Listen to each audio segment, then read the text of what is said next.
Hello, good morning students.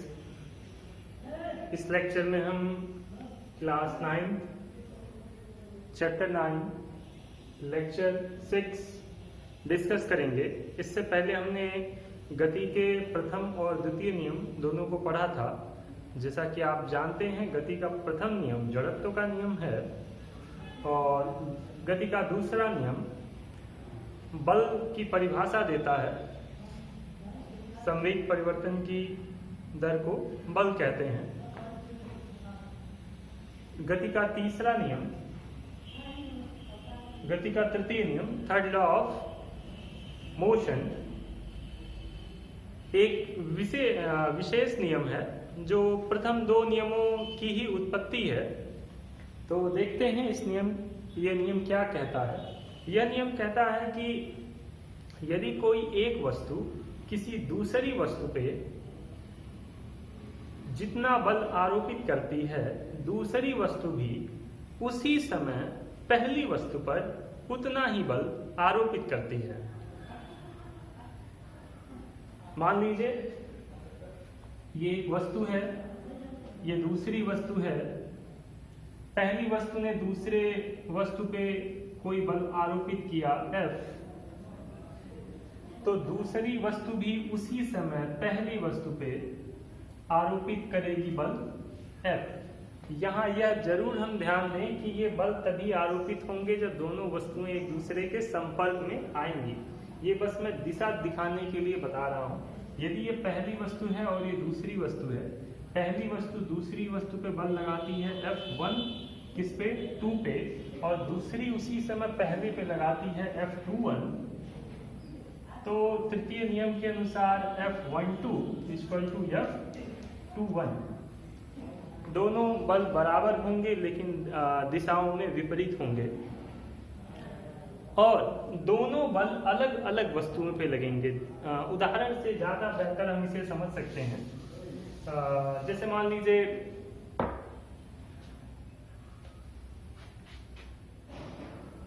आपने कोई लड़का फुटबॉल खेल रहा है और उसने फुटबॉल को अपने पैर से ठोकर मारी, तो फुटबॉल पे बल लगा, फुटबॉल आगे की ओर चला गया।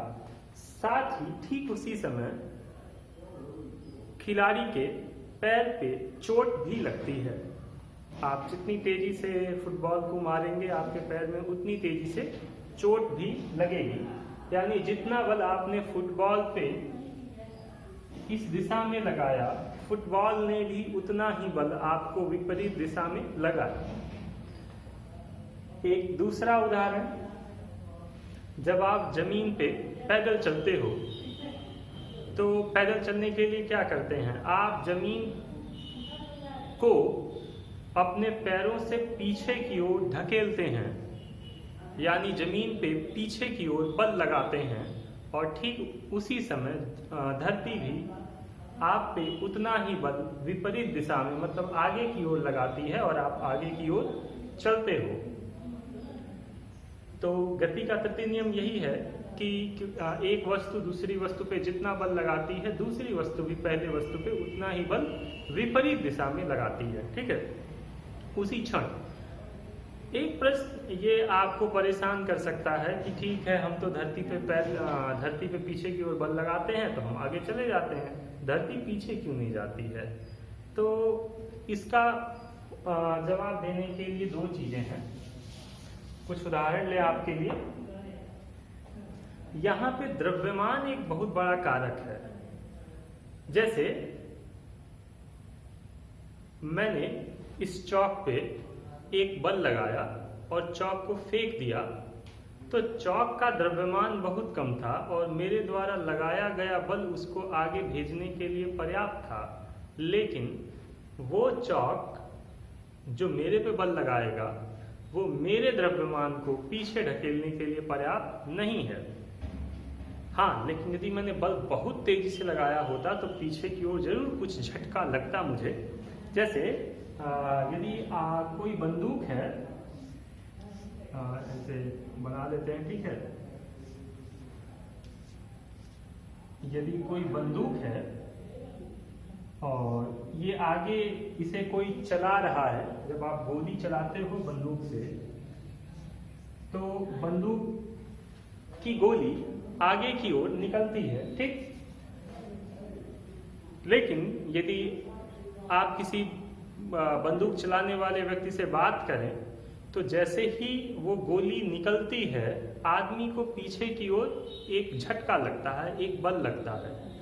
तो जितना बल गोली को आगे की ओर प्राप्त हुआ, मान लीजिए ये व्यक्ति चला रहा था इस बंदूक को, उतना ही झटका इसको यदि ये बल पीछे आगे की ओर लगा तो उतना ही झटका इसे क्या लगता है, पीछे की ओर लगता है। और कभी कभी ऐसा भी होता है कि यदि व्यक्ति बहुत पतला है, मतलब उसका द्रव्यमान बहुत कम है और उसे बंदूक चलाने का अनुभव नहीं है, तो वह पीछे की ओर गिर जाता है। यानी और यदि व्यक्ति भारी है, उसके पास अच्छा अनुभव है, तो वो क्या करता है, उसे नियंत्रित कर लेता है। यानी जितना बल आप आगे की ओर लगाएंगे उतना ही बल किधर लगेगा, पीछे की ओर।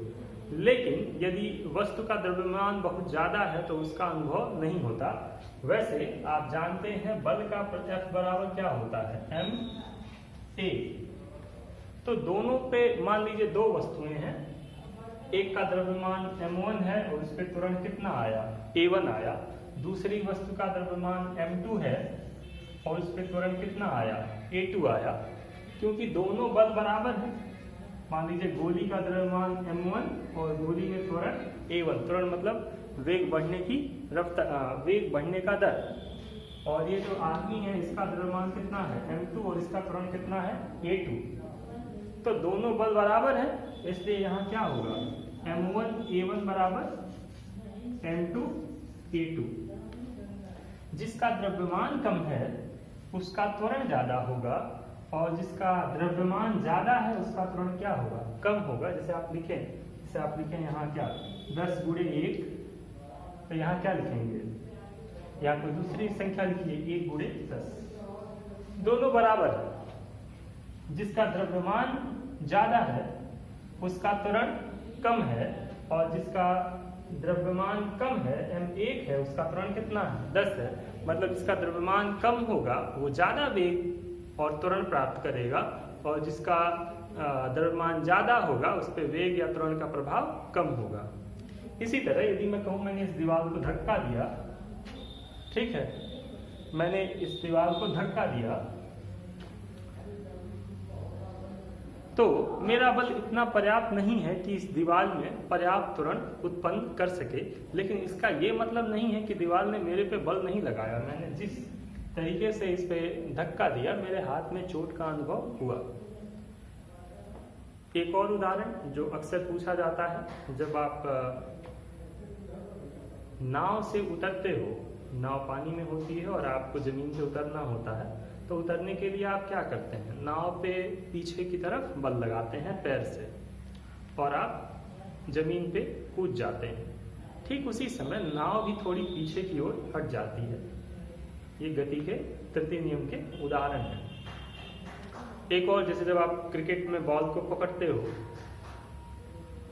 तो बॉल आप पे बल आरोपित करती है और आप उतना ही बल बॉल पे किधर लगाते हो, आगे की ओर लगाते हो।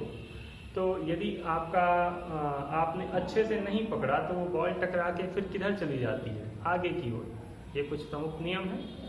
तो यहाँ पे हमारे गति के नियम का कंसेप्ट समाप्त हुआ। इसके बाद हम संवेग संरक्षण का नियम पढ़ेंगे और फिर चैप्टर समाप्त होगा। कोई प्रॉब्लम हो तो कमेंट सेक्शन में पूछ सकते हैं। Thank you.